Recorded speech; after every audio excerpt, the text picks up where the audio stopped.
Hi everyone, welcome to మన ఊరు వంటిల్లు. ఇవాళ మన ఊరు వంటింట్లో బీరకాయ శనగపప్పు కూర చేసుకుందాం రండి.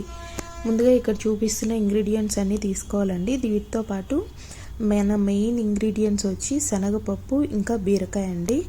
ఇవి రెండు పక్కన తీసుకోవాలి. శనగపప్పుని శుభ్రంగా కడిగి ఒక 2 times కడిగి ఒక కుక్కర్ గిన్నెలోకి తీసుకోవాలండి.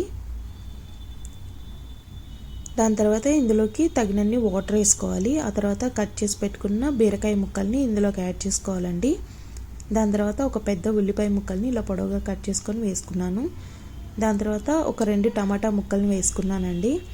ఇవి మొత్తం శుభ్రంగా కలుపుకోవాలి. దాని తర్వాత ఇందులోకి తగినంత పసుపు, అలాగే తగినంత కారం, ఆ తర్వాత సాల్ట్ వేసుకోవాలండి. ఇవన్నీ వేసుకొని ఒకసారి బాగా కలిపి మనం కుక్కర్ విజిల్ పెట్టుకోవాలి. 2 విజిల్స్ పెట్టుకుంటే కరెక్ట్గా ఉడికిపోతుందండి. అంతకన్నా ఎక్కువ పెట్టుకుంటే మరీ పప్పు మెత్తగా అయిపోయి బాగోదు. సో హై ఫ్లేమ్లో ఒక 2 విజిల్స్ పెట్టుకుంటే సరిపోతుందండి.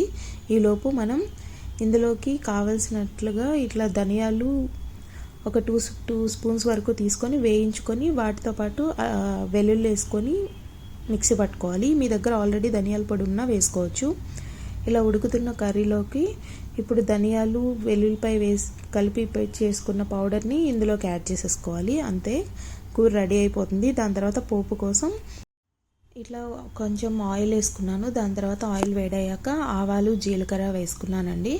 దాని తర్వాత ఇందులోకి ఉల్లిపాయ యాడ్ చేసుకుంటాము. ఒక హాఫ్ ఉల్లిపాయని ఇలా ముక్కల కింద కట్ చేసుకొని వేసుకుంటున్నాను. ఉల్లిపాయ కొంచెం వేగిన తర్వాత ఇందులో కరివేపాకు యాడ్ చేసుకోవాలండి.